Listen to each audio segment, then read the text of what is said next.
Prije više od 20 godina Finska je postala prva evropska zemlja koja je institucionalizovala značaj životne sredine uvođenjem ovog resora u nacionalnu vladu. Danas je skandinavska država svetski lider u korišćenju obnovljivih izvora energije i energetske efikasnosti, a o ovim temama finski ambasador u Srbiji Pekka Orpana razgovarao je sa predstavnicima gradske uprave Šapca.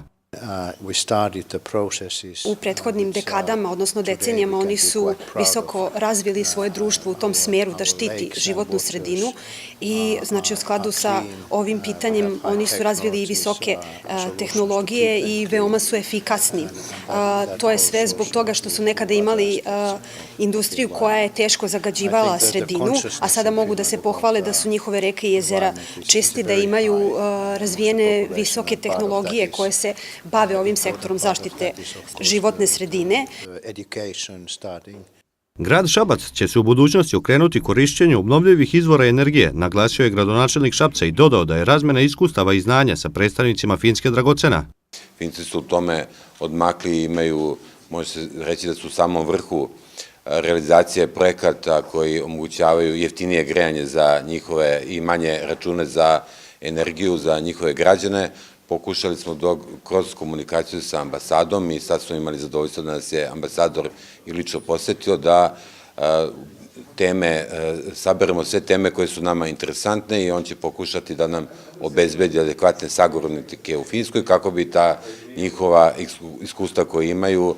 mogli da budu preneta i na nas. Posle razgovora sa predstavnicima Evropske banke za obnovu i razvoj i Svetske banke, Šabac nastavlja da traži najbolja rešenja za unapređenje energetske efikasnosti i korišćenje alternativnih izvora energije, rekao je Dušan Petrović, šef poslaničke grupe Zajedno za Srbiju u Republičkom parlamentu.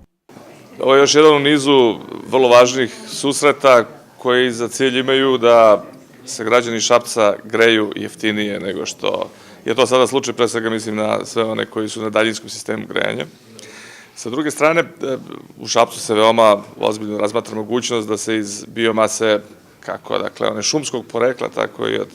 onoga što ostane posle poljoprivredne proizvodnje, kako ratarske, tako i stočarske, pravi električna energija, što treba da otvori prostor svim vlasnicima šuma i svim poljoprivrednicima da mogu da ostvari dodatnu zaradu kroz proizvodnju električne energije od ovih ostataka svoje proizvodnje. U nastavku posete njegova ekscelencija Pekka Orpana posjetio je pogone kompanije Tikurila koje već 2 godine posluju u Šapcu, pri čemu je istakao mogućnost daljeg investiranja finskih kompanija u Srbiju i Šabac.